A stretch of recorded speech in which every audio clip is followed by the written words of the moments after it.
Alright guys, so I just hit record. If you're new to the channel, my name's I'm Speedy Gonzalez. Today we're going to be going over the DreamHack Sweden replay files, VODs. I'm a Fortnite competitive coach, and we're starting to ramp up our prep for DreamHack Anaheim. So in today's video, it's going to be a video series of, I think, 8 games. So what you can expect is out of this video, this is going to be game number 1. We're going to be answering a couple questions right now on the screen. Someone DM'd me some good starting points, right, of questions they had and what they really wanted to cover. So we're going to try to answer some of these as the little mini series and the VOD review goes on. Again, this is going to be game 1, and some things I really want to focus on with game 1 is, and as we go on with the series, is how people's landing habits change up. Because sometimes things will be contested game 1 with like people who didn't really do their prep, right?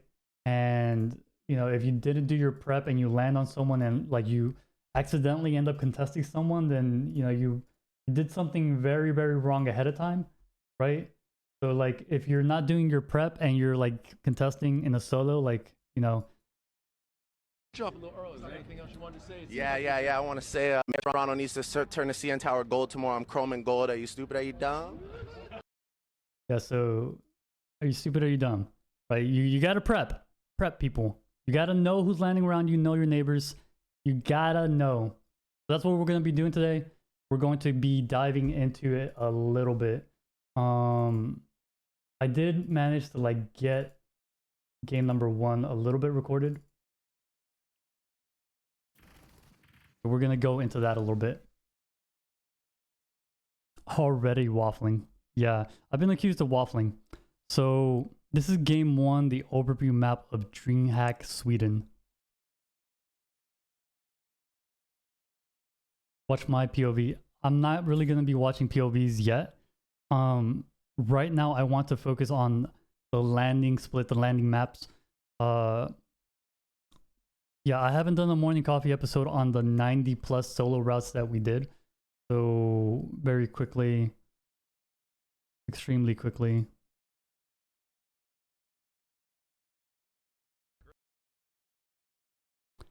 Yeah, so for those of you on the YouTube channel, I did go over all the VODs and I mapped out 90 landing spots, right? So we already did a VOD review of all of this.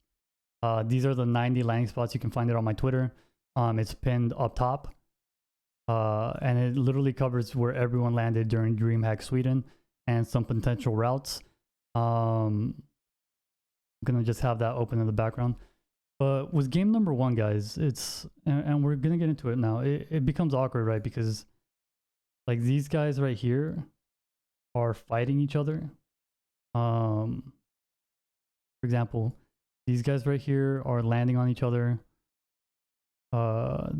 This whole Slurpee thing is a mess, really. Like these guys are fighting on each other already. These guys, even though they have pleasant uncontested, they land like black tops together, which is like super awkward. Oh, and then over here in Sweaty, right? Like arguably Sweaty has enough loot for 3 people to do a split, but 2 dudes end up landing on top of each other because they're trying to have both alpha up hotel. Meanwhile, this guy, the purple guy, gets it kind of free, right? Risky got contested game 1. Doghouse and Pleasant. So people again trying to like alpha up Doghouse and Pleasant. Kind of yikes. This is a clusterfuck, honestly. Like it's kind of super awkward. Orchard a little bit. Orchard's interesting. I'll talk about Orchard in a little bit, but there's actually enough loot there to like for 2 people to land there and avoid each other. This is a little. This is too much, right? What this is gonna do is it's gonna like 2 or 3 people are gonna die here, and then right, like this guy dies, this guy dies, this guy dies, right? Or something like that. And then they have like 30 minutes of just sitting around thinking about where they're gonna land next, and this throws everything off. No way, bottom right island's uncontested for that guy. Yeah, so that's the thing that you guys going to DreamHack Anaheim have to realize. Like, if you have something uncontested, you're not gonna have it uncontested for the rest of the series, right?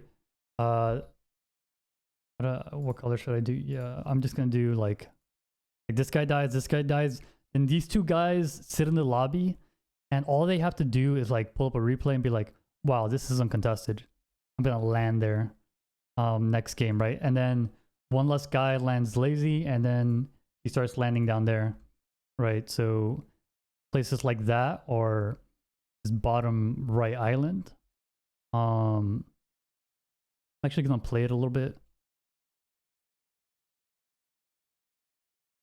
Right, let the lighthouse guy go a little bit. These houses is kind of a spot.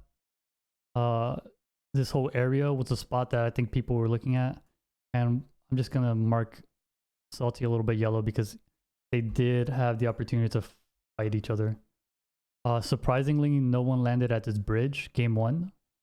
Thought that was interesting, even though like Salty had the opportunity to disengage, right? They didn't have to fight each other, but I think they did. Oh, middle island got contested, which is kind of a shit show, really. This is uncomfortable.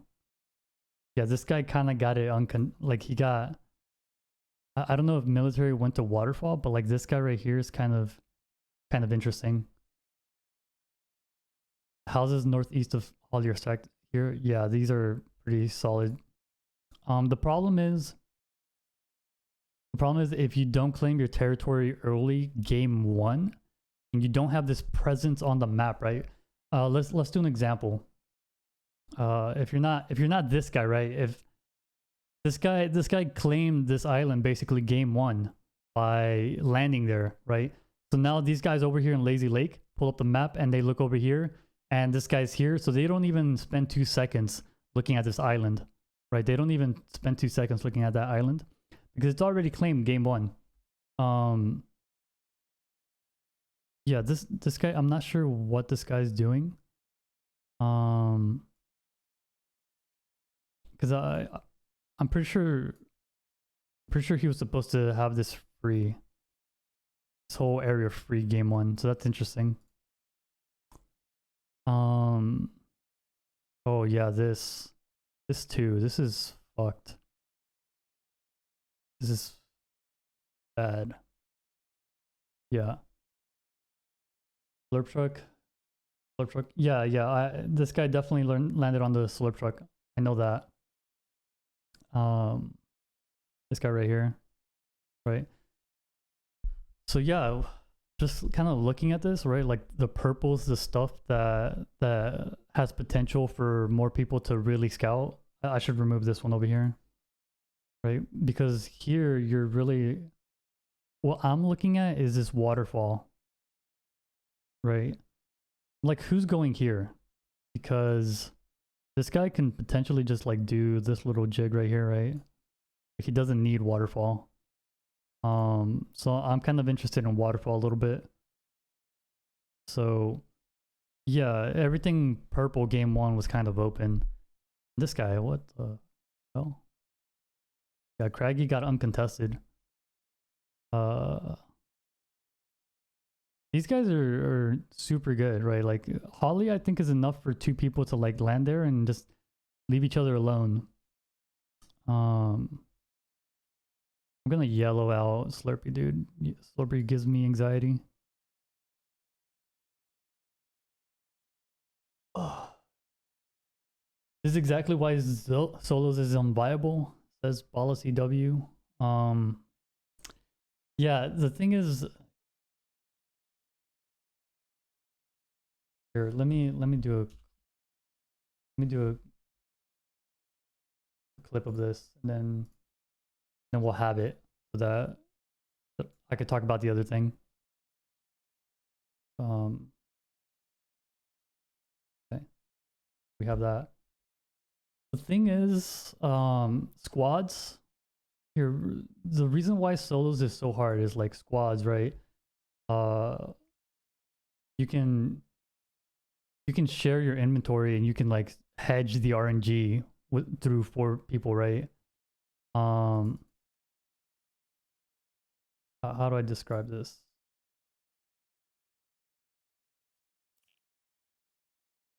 Yeah, so I'm just gonna use this backdrop here. Right, so say like these are 4 solo routes, and these are your like squad teammates, right? On the map, there's the ability to split up the map 25 different directions. You can 100% split the map up 25 different directions, and if you can split it up 20 or like by 25 slices, that means you can do it for 100 people semi comfortably, right? But the problem is to split it up 25 different ways between like a squad, right? Like this guy gets 6 minis, and this guy gets 0 shield, right, on his route, and then they can just like coordinate swapping out, right? Because you cover all of that. So really, like, even though there's enough routes for 100 players on this map, the RNG is really what messes you up, right? Because you can land as a solo on 0 shield, even though like in duos it's different because you hedge that between 2 routes, right? You hedge the shield RNG between 2 routes. The shield RNG, the shotgun RNG, you hedge that, like maybe your duo finds some minis and now you're both chilling, right? But in solos, you don't find minis, you don't find a shotgun, and you're kind of fucked. Love solos too, man, but it is unviable. Yeah, if there was shield to come out of every single chest, solos would be so much viable, so much more viable, right? Not every chest, right? But like a healing item. Because let's say this guy right here. Let's say this guy right here on his, I don't know.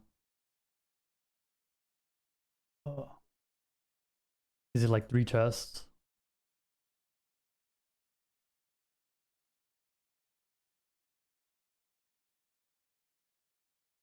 Look, 4 chests, right? And then, yeah, let's say on his 4 chests, like this is his entire loot path, right? There's a guy over here who landed over there. This is it, man. He gets 4 chests and like 4 floor spawns, and then like, oh, by the way, guys, I added fishing holes to Loot Lake. If you don't know, like I collaborate with Loot Lake. I went in and like I added fishing holes for you guys. So yeah, so this guy on this island gets 1, 2, 3, 4, 5, 6, 7. He gets 7 fishing holes to hedge or to supplement his like 4 chest spawn loot, right? But what if he doesn't get a shotgun? What if he doesn't get shield? Then he's like kind of scuffed for endgame. He's like on this island. He goes north, there's the dude there. He goes west, east, south, there's people there. You don't have a duo who like landed at a different split to like give you shield. It just becomes tough, right? So like getting some more loot options than that is really critical. But yeah, nothing to do with movement. Look at this map, it's fucked.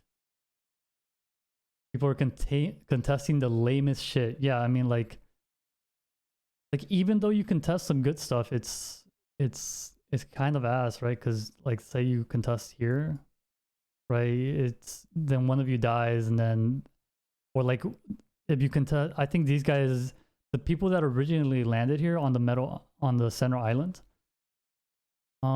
they both ended up leaving, right? Like I think it was Crew and Wolfies, I believe. It was Crew and TSM Crew and Wolfies.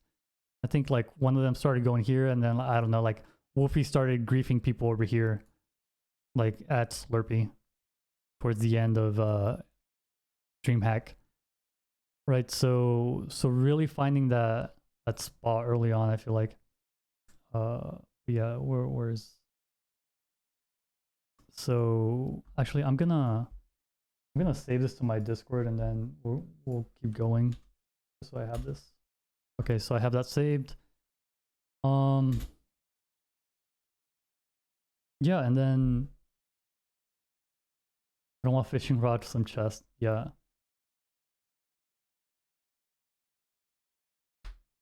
Any beginner storm surge tips? That's a good question, right?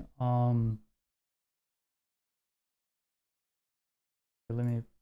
Yeah, the other thing when thinking about like Anaheim is what's the storm surge really look like, or what's it gonna look like? So I asked Cease. Cease was like kind enough to like respond, right? Was storm surge a huge issue at DreamHack? And this is what he told me. That no, not at all. Maybe 100 damage, right? Like the threshold's so much lower because you don't have 4 other people. So Storm Surge was active during DreamHack, but the threshold was really low. Like you just get some tags on rotates. So it's not like squads where like you needed like 1,000 during grand finals. So yeah,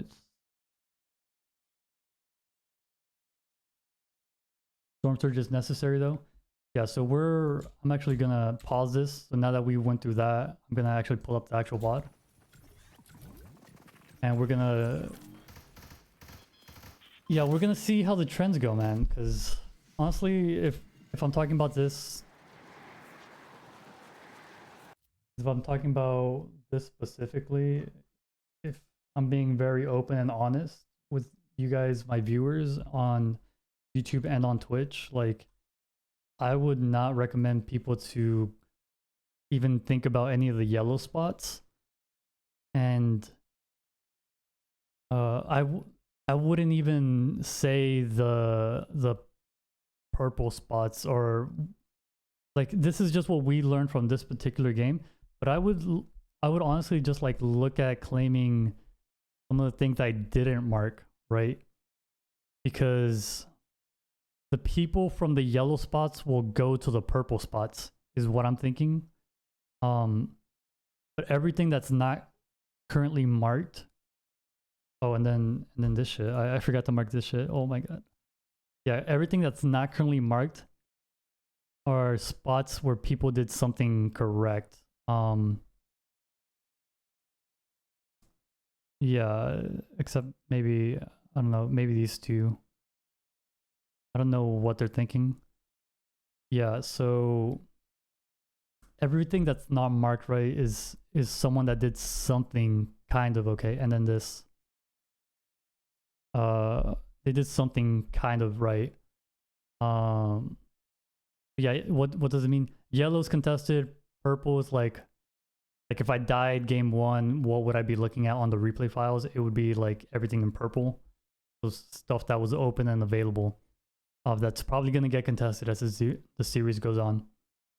So that's kind of where my mind is at right now. The reason I didn't mark Steamy and Dirty is because it's big enough to support 3 players. Whaling is also big enough to support 2 players like that. To coexist, and then yeah. So yeah. That's all that.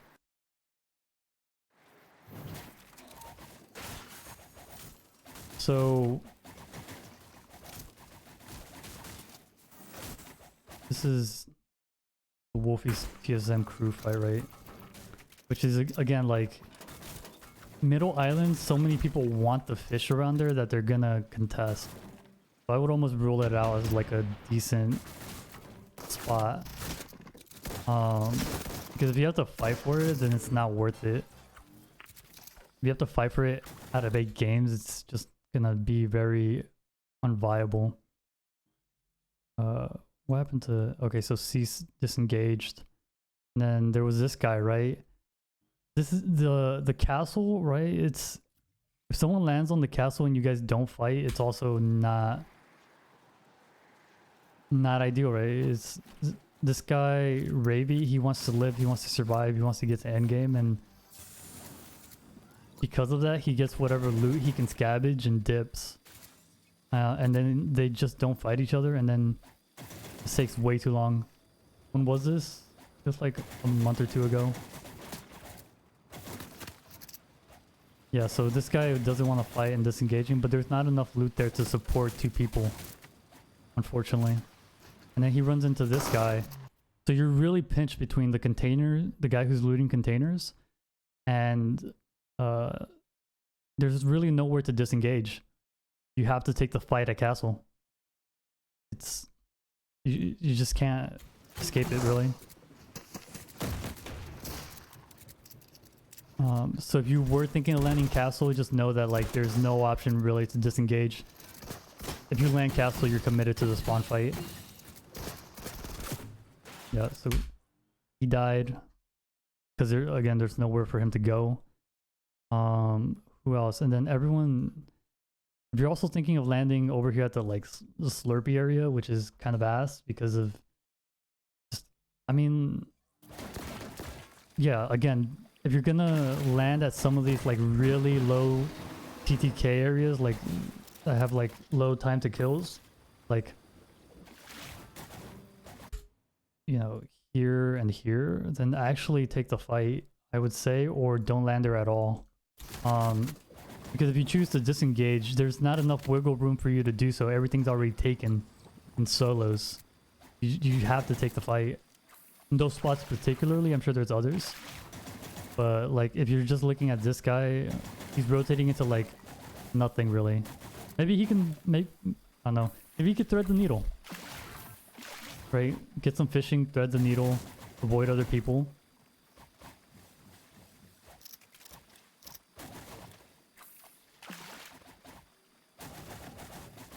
How's he die here?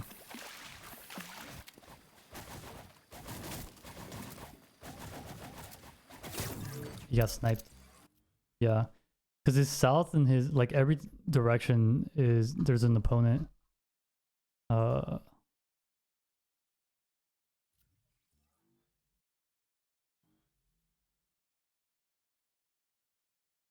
Yeah, so those 2 spots I would say take the fight. Obviously middle island you have to take the fight too.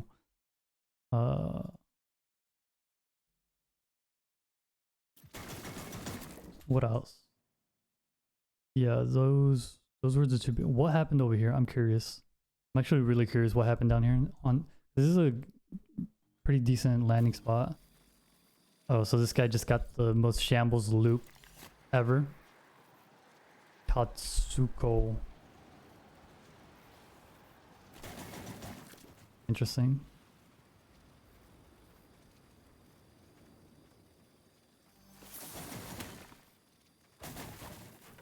And he made it to endgame. How was his loot? What was his path? Yeah, this was super shambles. How was his loot? This guy landed on like 2 chests, like 1 chest really. This man, not bad. Honestly, not bad. This guy did a lot of things right, I'm gonna be honest. That's kind of dope. Let's watch him. He landed at like the most obscure shit. I don't know. Right, wrong, I don't know. I would not recommend people actually do this. I think he got blessed by some RNG on his like super shambles route. But it's... I definitely want to watch it for a little bit.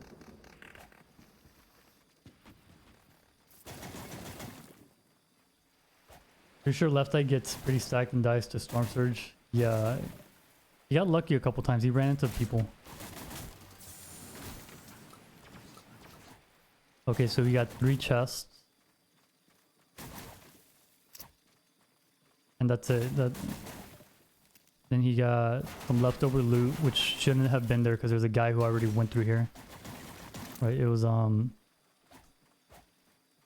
think it was this guy. There was a guy I think that already went through here.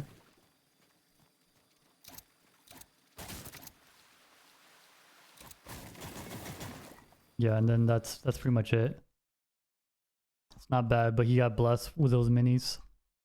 And then what happened over here?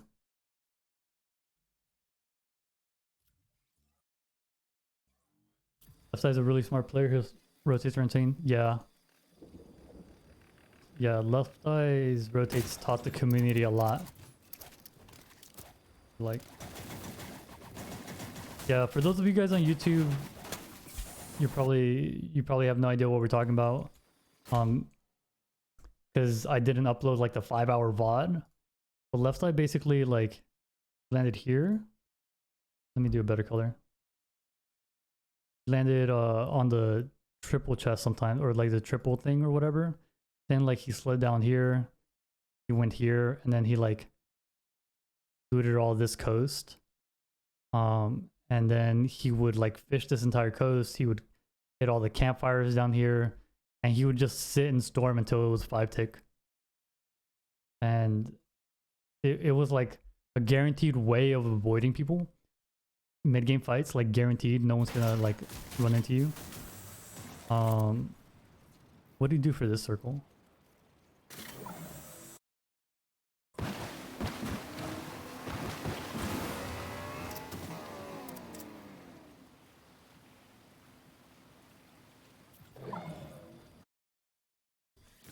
What is the best place for having no fights off spawn?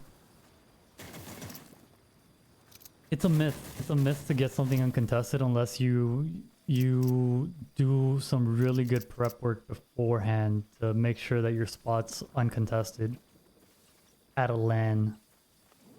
Cash cups, you're lucky if 25% of the time. You're lucky if you find a spot that 25% of the time is uncontested. That's a good spot. If it's 25 or more percent uncontested in a cash cup.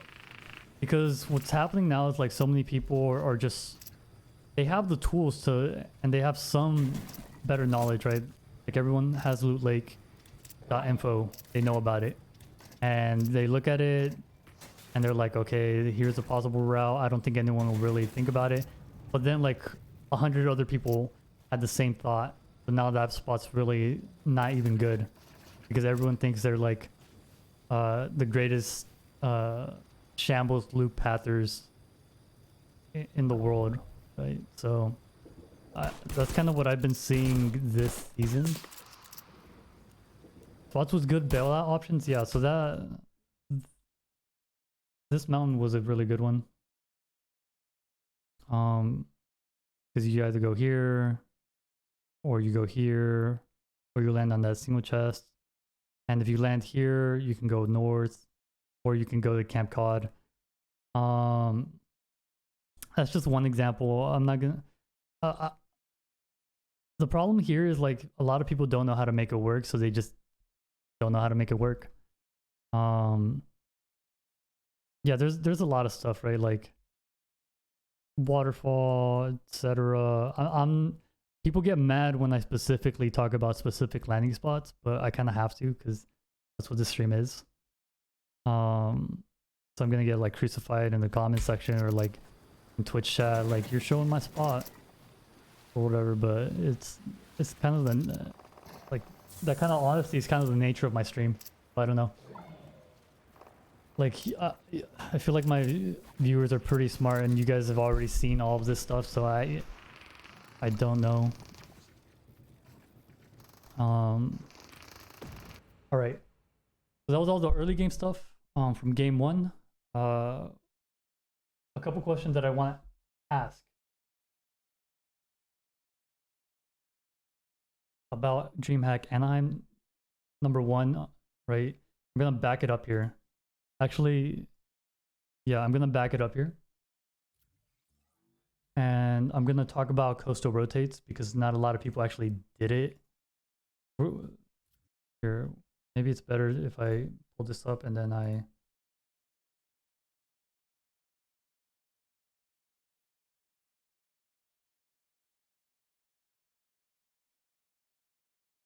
this one. Okay, nice. Right, so talking about coastal rotates now. Um, people before Left Eye kind of showed us the way. Not a lot of people knew on this current map to coastal rotate, right? Maybe this guy kind of did it, right? He did it a little bit, but then he got out. So no one, it's crazy. It's crazy to me.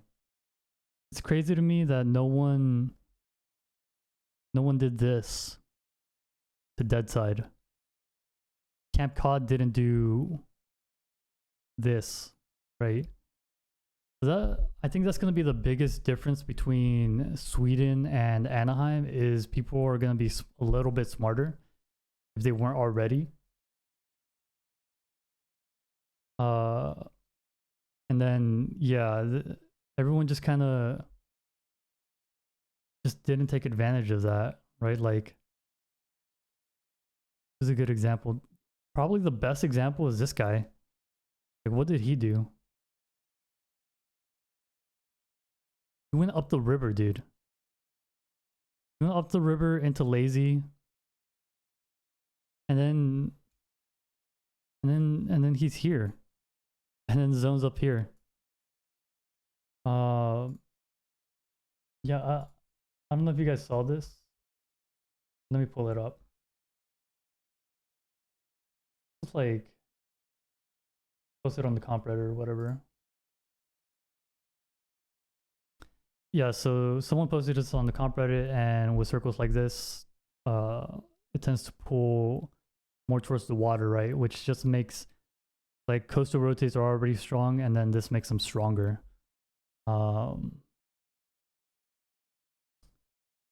So yeah, the idea or the concept that like the circle will pull more north, right, which is kind of what we saw here, right? Very similar type of circle type of deal. And even if it doesn't, you're rotating in from the dead side of, like, the least congested side, right? So even if zone pulled here and you touch down here, you're still, it's not a bad rotate.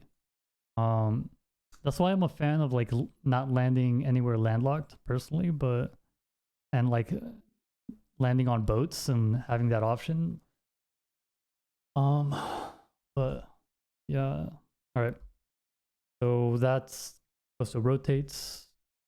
Who knows? As people are going to be a lot smarter in DreamHack Anaheim, who really knows? Who knows if they're even going to be viable, right? If someone's ahead of you on a coastal rotate, taking up all the campfires, or taking up all the fishing holes or whatever, and you don't have white heels in your inventory because you didn't prepare. Maybe that's what it will come down to. Maybe you have to stack more white heels. Okay, so this is fucked over here.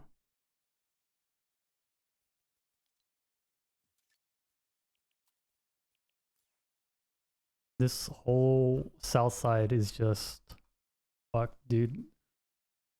I'm gonna watch. Who's the last dude to rotate? I think it's this purple dude. I think it's. Is it him? Is it this guy? No, he died. Is it Squeals? I think it's Squeals. I want to watch Squeals. Okay, back it up.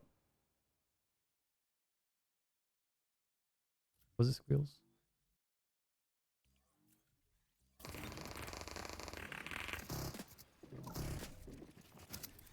I think it was this guy.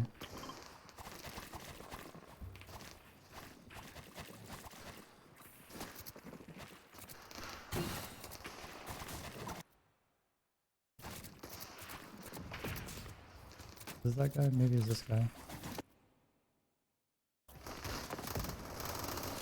Yeah, it was this guy's. Let's watch. I want to watch this guy's late rotate. He's the last one to get into zone. Somehow he got away with it. He got away with it with no shield. This is so interesting.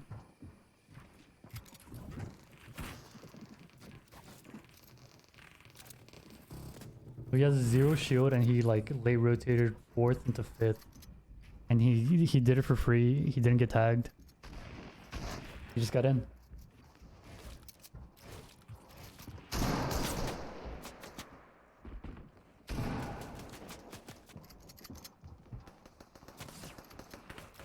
A video about coast rotates will shift the meta to mid-map. Yeah, that's the nature of Fortnite. Like, you really have to adapt. Like, you really have to adapt, right?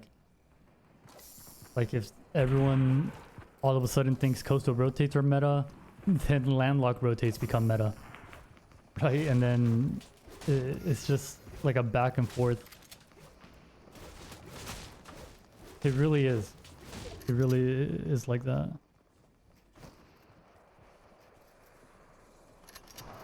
Wow. No one's shooting him. He's staying in old builds. He's getting a little like shot at or whatever. Here I feel like yeah, he's following this other dude. Like this feels too free. Right, like I don't know. Right, like no one's ARing him from the left.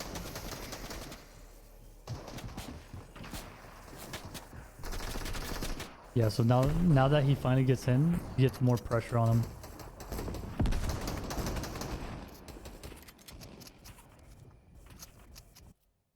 Was he first in line to get into that rotate, or did he just let people go by him?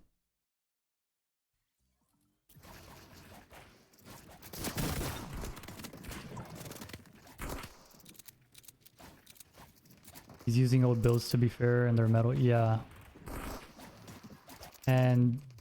And he's staying very elevated. He's staying very elevated so that people on the ground don't focus him on rotating in.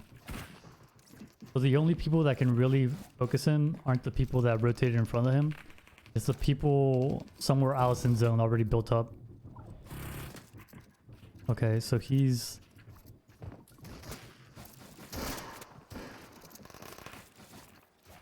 Yeah, so here... He lets Subo and Edison, I think, pass him. Right, while he fishes. And now he's last. Yeah, that's interesting. Yeah, so maybe late rotating 4th into 5th is viable if you're on congested side, right? Because all these guys they're building something for you to take in. The only threat really is like them holding you in. That's why you kind of have to float on top of the old builds, I feel like.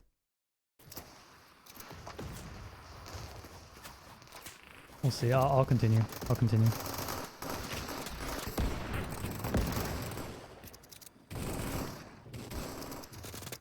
And then the next thing I want to know is, are late rotates viable?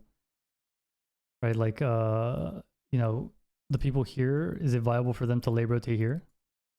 That's the other question I want to ask right now.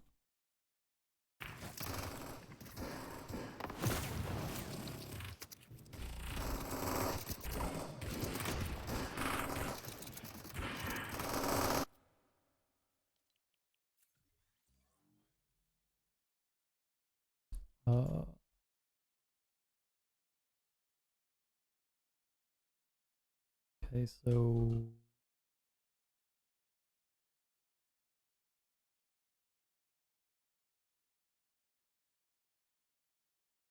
who's in the back? Billy?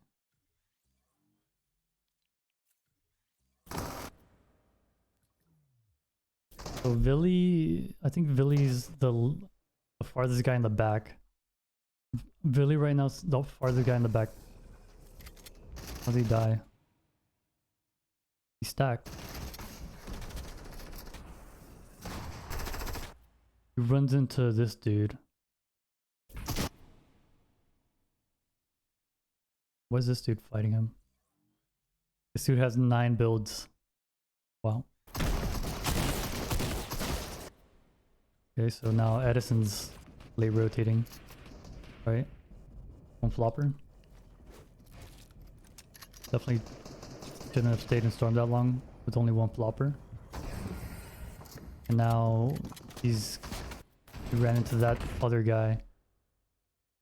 And now there's more people falling farther and farther into the back of this rotate. Sweet's still doing good though. Maybe we watch him. And like people are already floppering first moving. What the hell's going on?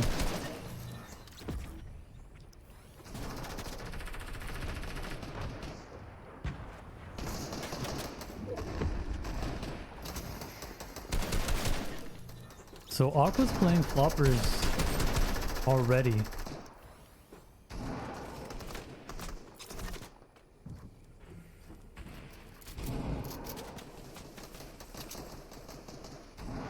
And then he has height. That's interesting. I'm gonna back it up, guys. I'm gonna back it up. I'm gonna watch Aqua. Why the hell did he start flopping so early? He had 500 mats.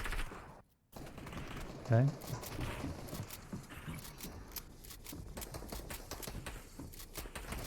So Aqua is in a pretty shambles situation. He's looking for something to turn his game around. He does have 3 floppers available to him for a storm play. That is his #1 asset right now. 200 mats, 3 floppers in the dream. 8 builds, 6 builds. What's his positioning? He decides to box up. Decides to box up and let people rotate in front of him. Right, so now he's playing floppers. He said, alright, this is as far as I can get. And because there's other people already doing storm plays, it works out for him. Interesting. It's really interesting. Benji's floppering too. Wow. Benji's floppering was more floppers. Way more. I don't know. I just feel like people really died. So here's the thing, right? Compared to Cash Cup, this is a big difference with a LAN tournament, right? Like these players are landing way more shambles than normal. So it looks like they don't even have the mats or the resources to get across first moving, which is a big deal.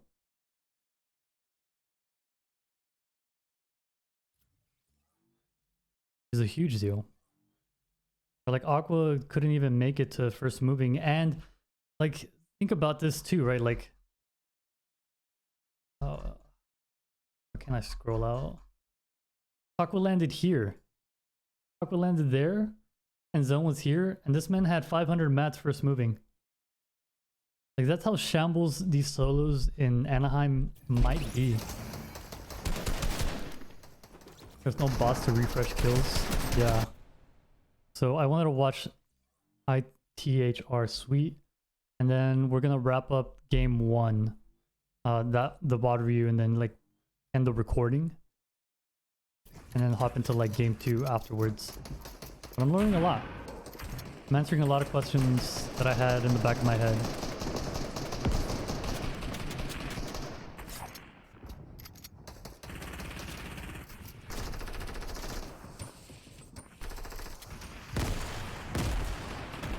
So, where is he? He's down here. He's just hugging the right border, which is smart, right? Like, not really getting pressured or anything. He jumps on the dude. Huge replay lag. He gets the wall. This is so risky on LAN because there's no guarantee that you actually get that wall. Everyone's on the same ping and there's massive lag. Again, like the whole replay literally lagged because the game lagged in this moment. this lag that we're experiencing in the replay files because the server's lagging. And then somehow he, you know, got this. So maybe water places are a little bit, are still pretty easy when there's lag on LAN.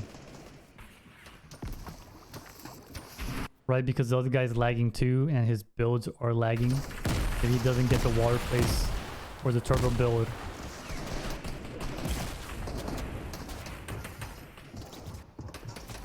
LAN's lag, yeah.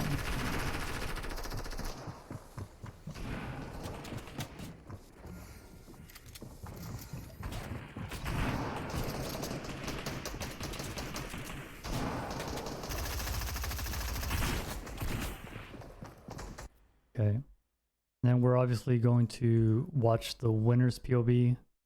And then that'll be the last POV, and then that'll be the end of game 1. I can zoom out. Is it Benji? Benji one?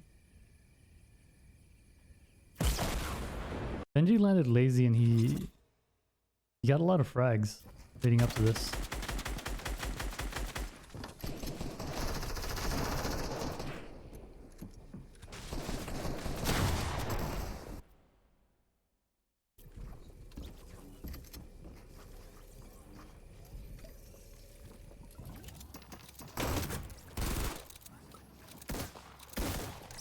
Okay, so it was MC, yes, Dilix.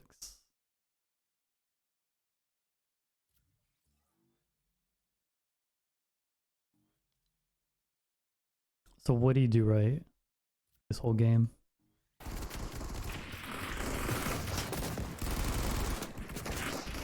Anaheim is, yeah, February 21st to the 23rd. So this is DreamHack Sweden. And then we're gonna have DreamHack Anaheim in California on the 20th of February.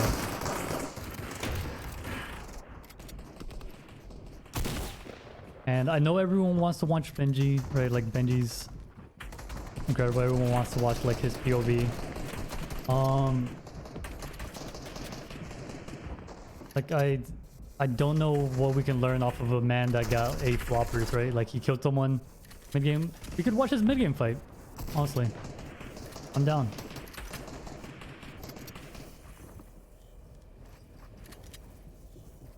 That's routine for developing mechanics.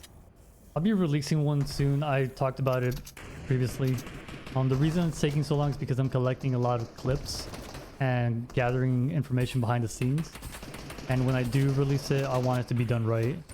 So that's taking some time. I'm investing a lot on the front end. Yeah, so this is what I expected a lot of these players to be doing. Rotating in front, like the normal stuff, right? And Dilix was the only one, really. He was the farthest one ahead of zone. He had the opportunity to chill, right? He wasn't like moving a lot. He was getting picked. He saved his floppers for second moving. Right? He saved his floppers. He got that impact frag. He got the mats. So yeah, people were burning their floppers first moving, which is why I was confused. Because now what we're seeing in the cash cups since then are people started using them later and later. Like around this time, right? So maybe Andilix was ahead of the meta at the time. Right, because this is before people were like really understood floppers.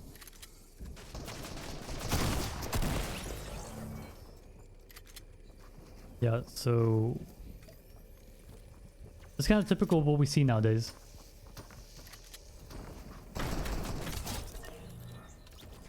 So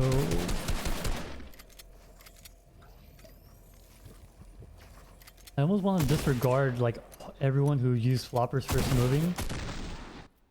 I almost want to disregard everything we saw from them. Because this is a better approach in my opinion. Get as far as you can and then when you can't get any farther, and you have like 100 mats, then start playing floppers. But using floppers first moving is kind of it felt way too early. I feel like. So this is a mid game fight with Benji. I think he just got a so he just got a nade kill. So maybe take nades into mid game, and then he got another mid game fight over here.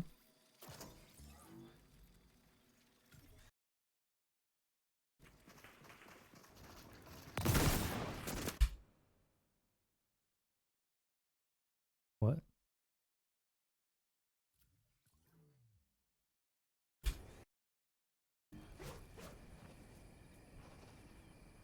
He's pickaxing Janice. And then what?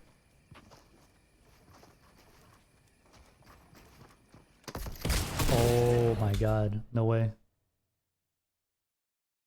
No way. So sick.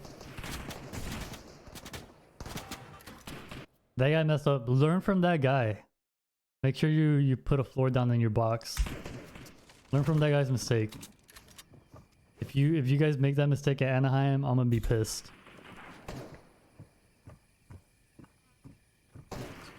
Was there a hole? Yeah, the guy didn't put a floor down on elevation, and Benji saw that and RPG'd it. Wow. Wow. Benji's is wrecking people with this elevation. Holy shit. Benji took advantage of 2 players not flooring on elevation.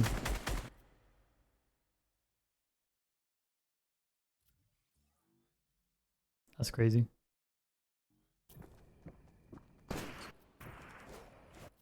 Alright, so again, Benji just floors, right? That's his floor. He takes advantage of like the weird awkward elevation where like you either have to like jump or it's just not natural to put a floor down. He takes advantage of that, just claims it immediately. Same with the other dude, he gets an RPG in through that other dude's floor. Yeah. Maybe that's something to look for, guys. If you're like on uneven, weird, you know, I don't even know what it's called. It's like flooring or whatever. I'm blanking out. But yeah, that's 2 kills just from this weird elevation shift, right? These little hills where the grid kind of goes into a hill. Benji literally capitalized on a hill and got 2 kills for that. And that's how he got his 8 floppers. All right. Okay, I think. Yeah, 220s provoked and 200 was Mitro, yeah. So that's gonna be, I think that's a lot that we took away from game number 1. For those of you on YouTube, I'm going to end the recording. I think we learned a lot for those, for you guys. Again, on stream, we're gonna continue game 2 and then look at more thematic, like big picture, macro things that happen over the course of a LAN, right? Game 1, some stuff was contested. People wait in the lobby, pull up replays, and then start contesting some of those other spots. Curious to see how that develops as the LAN goes on. But yeah, that's going to be it for game number 1 VOD review of Anaheim or DreamHack Sweden. So that's enough waffling. Thank you guys for tuning in on YouTube. Catch you guys in the next video.